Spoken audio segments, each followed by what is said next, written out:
3 months after my wife, Rachel, vanished during a ski trip, I saw her in a bar. Rachel was tucked against her friend Ross, laughing softly, her cheek brushing his shoulder. "I owe you for this," she told him, lifting her glass. I almost forgot what it felt like to breathe again. Her friends clinked their drinks with hers, teasing her about when she planned to dramatically return. Rachel hummed, her gaze unfocused. "Maybe next week. Once he's tearing the city apart looking for me, then I'll show up." I stood near the back of the room, hidden by the dim lighting, watching her enjoy a life I didn't even know existed. With a steady hand, I pulled out my phone and made a call to a friend at the Vital Records office. "I need you to start the process to have Rachel declared dead." "You're stopping the search?" he asked slowly. My eyes drifted to where she sat, comfortably nestled against Ross, as if she had never been mine at all. "There's nothing left to find," I said. My voice barely made it out. Why chase someone who chose to disappear? After ending the call, I returned to the booth where my old friend Alex waited. He took one look at me, slid a drink across the table, and sighed. "Preston, it's been 3 months. No one survives that long in those mountains. You need to let go." The whiskey stung my throat and forced heat into my eyes, but I swallowed it anyway. "Alex," I asked tightly, "do you think someone would pretend to die just to torment their spouse?" He stared at me like I had lost my mind. "Only a twisted person would do that. Anyone like that is better off gone." His words hit too close to the truth. I grabbed my coat, whispered a flat "you're right," and walked out into the night. When I got home, the same old silence greeted me, the kind that had become unbearable these past months. I used to turn on every lamp, brew her favorite coffee, set fruit on the counter, anything to pretend she might walk through the door. If she wanted out, she could have filed for divorce. There had been no reason for theatrics. No reason for a fake accident. I sat on the sofa and picked up the small pair of bobbleheads she once gifted me. She had leaned against me that day, smiling innocently. "If I'm ever away, these two can keep you company," she'd said. And tonight, her voice overlapped in my mind with the words I heard her say at the bar. Preston was fine at first, but after the wedding, he turned into this strict health coach. No cold drinks, no late nights, always nagging. Faking my death might teach him a lesson. Maybe he'll finally back off. Ross had laughed and poured her another drink. "I've been your friend for years, and I never bothered you like that." "Nope, you're the best guy friend ever." Best friends, yet their legs were intertwined beneath the table.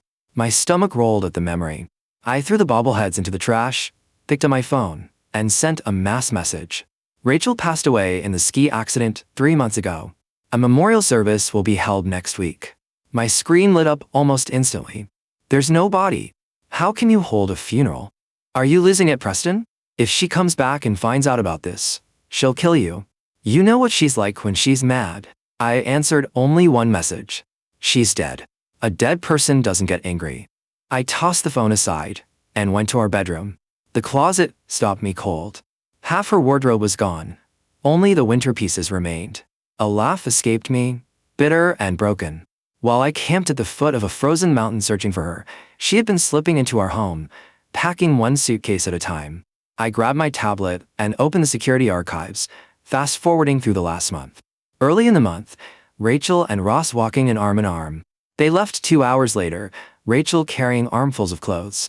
Mid-month, Ross lifting her over the threshold, laughing as he carried her inside. He didn't leave until the next morning. 2 nights ago, both of them sneaking in after midnight and slipping out at dawn. On every one of those dates, I had been miles away, tearing through snow and ice calling her name until my voice cracked. My eyes burned, not for her, but for the man I had been stupid enough to be. While I was choking on fear, she was wrapped up with her so-called best friend, sleeping in our home, probably in our bed. My hands curled into fists, nails digging into my palms, trying to keep the fury from exploding. My phone rang. It rang again. And again. With a resigned sigh, I checked the caller ID. Her aunt. I picked up immediately. "Aunt Evelyn, is something wrong?" "Rachel didn't die," she said calmly. A video notification followed. I opened it. Rachel and Ross sat close together, drinking from each other's glasses, staring at one another like the world had narrowed down to just them. "I know," I whispered. There was a pause, then a soft laugh from Evelyn. "And you're still planning a funeral?" Everyone convinced me she was gone. A funeral seems fitting. "So, you're a widower now?" "Yes." We had barely spoken before today. She was related to Rachel by marriage and surprisingly young. But she had done something no one else had. She had told me the truth. If you're free, I said, you can attend in 7 days. Of course, she replied. Another video came through. This time, someone at the bar filmed Rachel reading my group message. Her glass shattered in her hand as she slammed it down. Ross wrapped himself around her, whispering until she calmed. Anger melted off her quickly in his arms. With me, it always took hours of apologies and long nights of groveling. I saved the videos and was about to set my phone aside when Ross called. Preston, are you out of your mind? He shouted over the bar noise. Cancel that funeral. If Rachel gets back and sees it, you'll regret it. I hung up without responding. For the first time in months, I slept peacefully on the sofa. The next morning, I went to the records office and finalized the paperwork. Then I drove straight to Ross's apartment. After several impatient rings, he cracked the door open, wearing a bathrobe. Fresh red marks lined his neck. Preston, why are you here? I came to invite you to Rachel's funeral, I said. You're her closest friend. You should be there. He scoffed. She's missing, not dead. No body. No proof. And you're throwing a funeral? What kind of husband does that? I pulled out the new death certificate. She's been gone 3 months. The mountain took her. I accepted it. So, I made it official. I let out a mirthless laugh. Besides, weren't all of you encouraging me to give up? When I first heard she was missing, I had passed out. Her friends surrounded me as soon as I woke. Preston, the terrain is too dangerous. Let it go. You'll end up dead too, if you keep searching. I hadn't listened. I bought a plane ticket, hired search teams, and combed the mountains day and night. And now, looking back, I realized none of them had shown a trace of real fear. Only thinly veiled amusement. Inside Ross's apartment, something crashed loudly. His face went pale. Don't do anything stupid, Preston, he snapped. Rachel won't forgive you when she returns. I pretended not to hear him and stepped back. He slammed the door in my face. Muffled shouting echoed from behind the door. Apparently, Rachel had finally realized what legally dead meant. But she wasn't going to find me. She had been gone 3 months. It was only fair she searched for me a little. I grabbed the suitcase I'd packed earlier and checked into a hotel under Alex's name. The next few days were split between funeral preparations and staying out of sight. Alex stopped by one afternoon, grinning wildly. Someone's losing her mind looking for you. The whole city's buzzing. I glanced at the missing persons alert on the hotel TV. Let her search.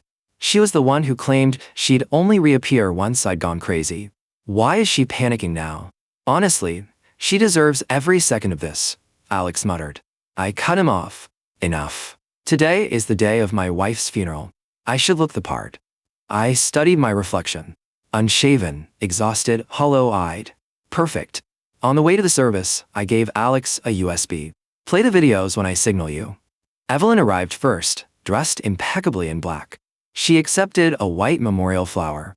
My condolences. Then came relatives and friends who had no idea what was really happening. Their grief twisted something in my chest.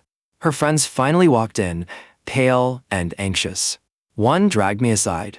Preston, stop this.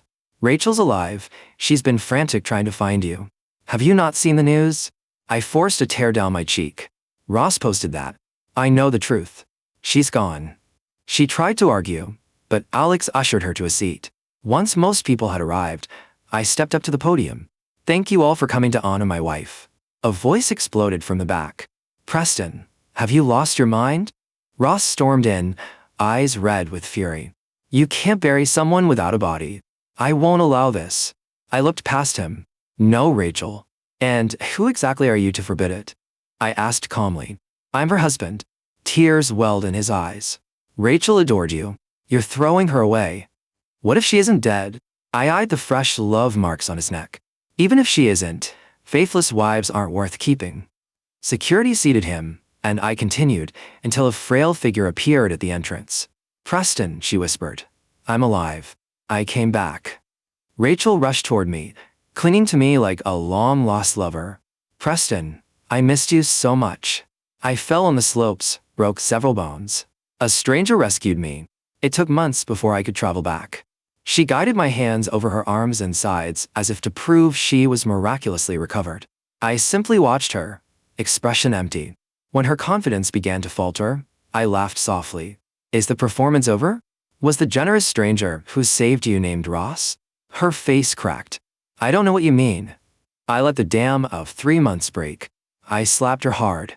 You stayed hidden for months. Why show up early? Weren't you waiting for me to go insane searching for you? She stiffened. How did you find out? Oh, I know plenty. I gestured to the screen behind me. Instead of memorial photos, the videos began playing. Her and Ross at the bar, pressed together. The security footage of them slipping in and out of my home. And finally, the clip I filmed outside Ross's apartment. Rachel's face drained of color. How did you get these? Who betrayed me? She hissed. Her gaze jumped from one person to another, searching for a scapegoat. She turned back to me, desperate again. These are fake, Preston. Someone fabricated them. I'd never hurt you. Look, I even brought you a charm for my trip. She pulled out a small talisman. Alex zoomed in on the screen to show the same charm hanging on Ross's neck. The room fell silent. I let out a humorless laugh. You're still trying to talk your way out of this? I saw some of it myself. Is this what you wanted, Rachel? She clung to her old excuse. Ross and I are just friends. Friends, yes, I said dryly. The kind you sleep with. Her composure shattered. You knew I was alive and still declared me dead on purpose, didn't you? Yes, I said plainly.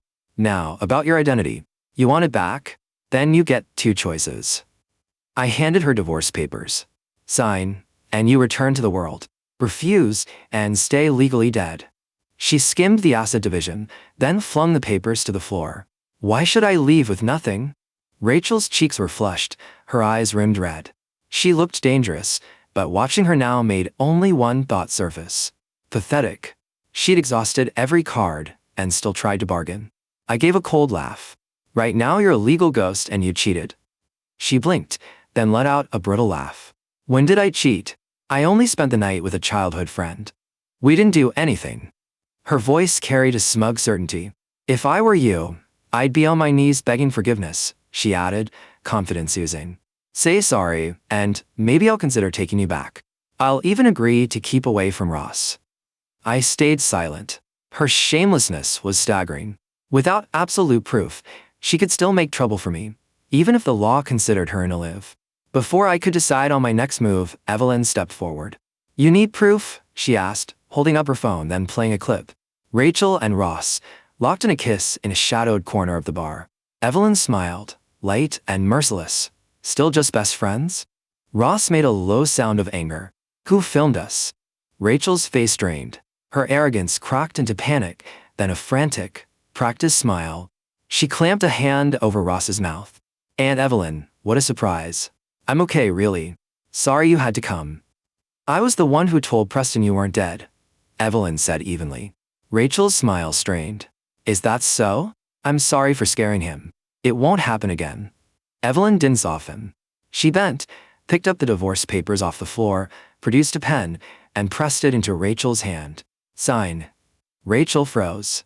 Auntie, we're not blood. Drop the formality. Sign. Or the family cuts you off. Panic finally hit. She stopped bargaining, snatched the pen, and scribbled her name. I exhaled without knowing I'd been holding my breath, gathered the signed pages, and slid them into my bag. I opened my mouth to thank Evelyn, but her look stopped me. I'll come with you to get her status reinstated, then we'll file the divorce, she said. I blinked, ready to refuse. Don't be hasty, she warned. If I'm not there, she might change her mind. I thought for a beat, then nodded. All right. After seeing the other guests out, I didn't mind Ross insisting on staying near Rachel. Evelyn drove us to the records office. The clerk beamed when he saw us. Back so soon? We found her. We're restoring her identity, Evelyn said. I knew you would. Congratulations. I stayed quiet. As we left, Rachel called after me, voice soft. Preston, I really do love you. That night at Ross's, I was drunk. I thought it was you. I turned, my words cold as ice. Don't say vile things to me. Outside, I tried to flag a cab. Evelyn pulled up beside me. Where are you headed? I'll drive you. I looked straight at her. Miss Vance, we're divorced now. And so we're strangers. No reason to keep contact. She slid her sunglasses down and let her gaze focus on me. Almond eyes sharp and calculated. Her face was striking, a little feline. Mr. Miller, I helped you get what you wanted. It would be rude to burn the bridge already. I kept my guard up. She changed tack, practical and smooth. Let's talk business. The company, now in my control, would welcome a partner like you. Her offer made me sit up. The Vance enterprise was massive. A formal partnership could be huge. I opened the passenger door and climbed in. Why would you be comfortable partnering only now that the company is mine? I asked. She glanced at me, lips curving. I know the limits of my adopted niece. She can manage small sums, but big deals need someone like you. She didn't finish the sentence, but I knew the implication. In the years Rachel and I ran the business, her value was often the Vance name, while I closed the real deals. The contract's on my lap, she said. I hesitated, then reached and grabbed the folder from her thigh. The terms were astonishingly generous, almost to her detriment.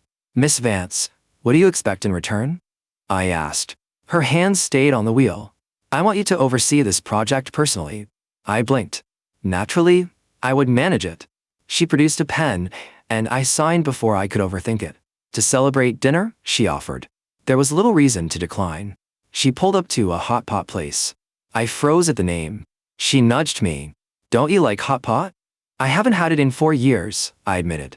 Rachel couldn't eat spicy food, so I'd avoided hot pot during our marriage. We ordered freely, shared plans, and by the time we finished, night had fallen. Evelyn insisted on driving me home. At my gate, I spotted a familiar, unwelcome figure huddled on the steps, shivering. Rachel brightened when she saw me. Preston, you're back. I raised an eyebrow, wary of the next scene. Rachel, why are you at my house? She leapt up, clinging to my hand, rubbing her cold fingers against my palm. Aren't you freezing? You should wear more. It pains me to see you like this. My stomach flipped, the hot pot's warmth threatening to fight its way back. I pulled my hand away. What are you doing here?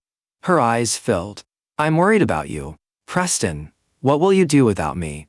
I can bring you a coat, warm your hands. Without me, who will take care of you? Let's get back together, okay? I really do love you. Her eyes looked sincere, the way they used to. There was a time when her small kindnesses felt like proof of an honest love. But that woman had called me clingy, staged her own disappearance, and cheated. Why should I play by your rules? I asked flatly. I'm light on purpose because I only go from home to car to office. I barely feel the cold. Why can you be kind when convenient and vanish when it suits you? Why should I accept you back just because you ask?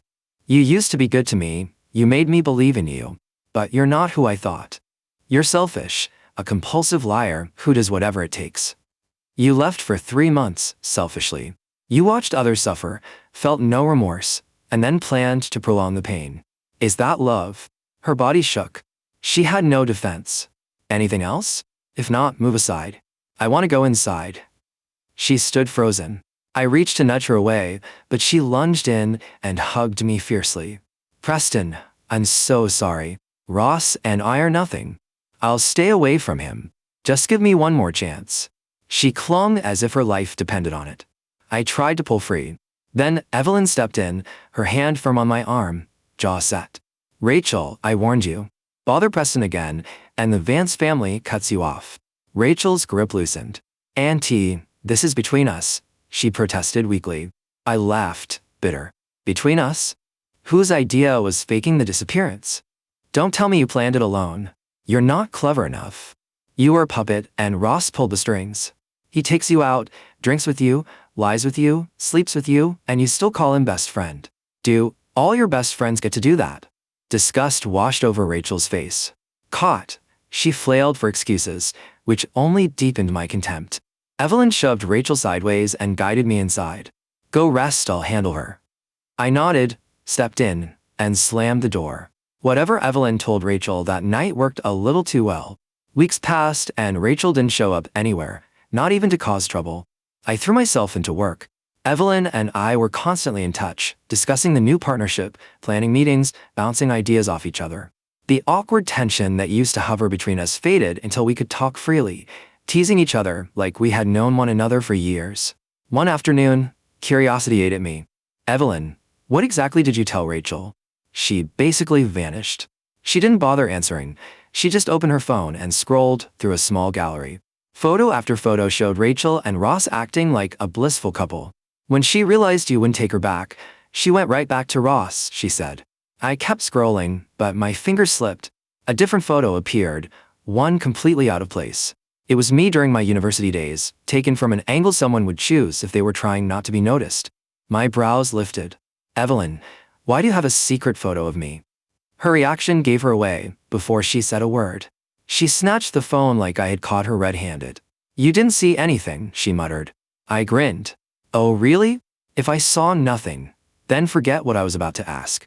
I was going to invite you out, but since I must have imagined things. You didn't imagine anything. She shoved the picture toward me, cheeks faintly pink. Fine. I took it. I was giving a guest lecture at your university. I saw you and well. The affection she usually kept carefully hidden was suddenly plain as daylight. I cleared my throat. But I was married then. That isn't exactly appropriate. Evelyn stepped closer, her tone firm. Rachel wasn't my blood relative. She was adopted, then disowned when she turned 18. I only supported her in college because my brother asked me to before he died. That was the last tie. Hearing that, I took her hand. Then here's my offer. 3-month trial period. Do well, and you get a permanent contract. She brightened instantly. Great. Since we're done with work, how about hot pot? Maybe because I went without it for 4 years, I had become addicted. Evelyn was my partner in crime, always hunting down a new restaurant for us to try. We were heading out for another one of our spicy feasts when someone suddenly collapsed at my feet, sobbing. Ross. Preston. You have to help me. Rachel's missing. I can't find her anywhere. He hit his head on the pavement with each desperate plea. I stepped back, startled. Ross, stand up. Tell me what happened. He was shaking so hard I wondered if he had slept at all. She wanted to go skiing. I went with her. She disappeared in the exact same area she pretended to vanish before. I've been looking for 3 days. I'm out of money. Please help me. I pinched the bridge of my nose. Ross, has it crossed your mind that she might be pulling the same trick again? He shook his head wildly. No. She wouldn't lie to me. Evelyn folded her arms, unimpressed. You're seriously going back to rescue her? I leaned close to her, whispering. I'm not rescuing her. I'm going to prove she's faking it again. Join me if you want. She bought 3 plane tickets within minutes. I'm coming. I contacted the same search and rescue team that had dealt with her stunt the first time. The leader recognized me instantly. Mr. Miller, she's not missing. After 3 days in that terrain, if she were really out there. He trailed off with a grim look. I waved off his concern. Just do a sweep. I'll pay the full fee. They searched half-heartedly for days, exactly as I told them to. Not a trace. Not one hair. Ross was collapsing under the pressure, crying constantly, barely speaking between hiccuped sobs. Watching him broke none of the stone inside me. He had been the one who came up with the brilliant idea that tortured me for 3 months. Now he couldn't handle 3 days. On the 4th night, Rachel appeared out of nowhere. She ran straight toward me, flinging her arms around my neck. Preston, I knew you still cared. You came the second you heard I disappeared. I'm sorry for everything. It was all Ross's idea. I just wanted him to feel what you felt.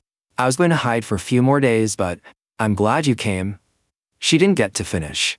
Evelyn grabbed her by the arm and tore her off me, shoving her to the ground. Rachel, hands off my boyfriend. Rachel froze, stunned. Boyfriend? Preston is my husband. Auntie, how could you say that? Evelyn crossed her arms. You were cast out. Don't call me Auntie again. Rachel shot to her feet, swinging a fist. I jumped between them on instinct. Evelyn's breath hitched, terrified I might get hit. Rachel's fist stopped inches from my cheek. Are you insane? Why would you protect her? I ignored her and turned toward the shadows. Come out.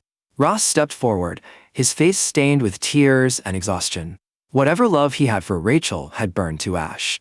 My voice was ice. Rachel, do you get some twisted joy out of breaking the people who care about you? You lied to Ross. You lied to me. You left everyone in agony so you could watch from afar. I stepped closer, disgust rising in me. If Ross hadn't begged me to come, I wouldn't have lifted a finger. Even if you were truly gone, I wouldn't have cared. Her lips trembled. So, you only came because of him? You didn't even worry about me? That was too much. I slapped her. You're vile. Ross might be many things, but he loved you. And this is how you repay him. I looked at Ross. Sort this mess out between the two of you. Don't involve me again. Then I took Evelyn's hand and walked away. Back at the hotel, Evelyn scolded me for stepping between her and Rachel. I apologized until she finally forgave me. Everything between us accelerated after that. Maybe because we had wasted so much time, maybe because she moved fast by nature, but within a year we were married. Evelyn planned everything. I just showed up when it was time for measurements and vows. At the wedding, she invited Rachel and Ross. That was when I learned the truth. After we left, Ross snapped. He shoved Rachel off a cliff. This time the injuries were real. Multiple fractures. A lifetime in a wheelchair. Ross became her caretaker, though judging from her gaunt appearance, he wasn't doing a good job. Or maybe he didn't want to. They had chained each other in a cycle of misery. I stared at Rachel's useless legs for a breath too long before Evelyn hooked a finger under my chin and kissed me. Hard. What are you looking at? Don't make me jealous. I smiled and kissed her back. There's no one else for me. My eyes and my heart are yours.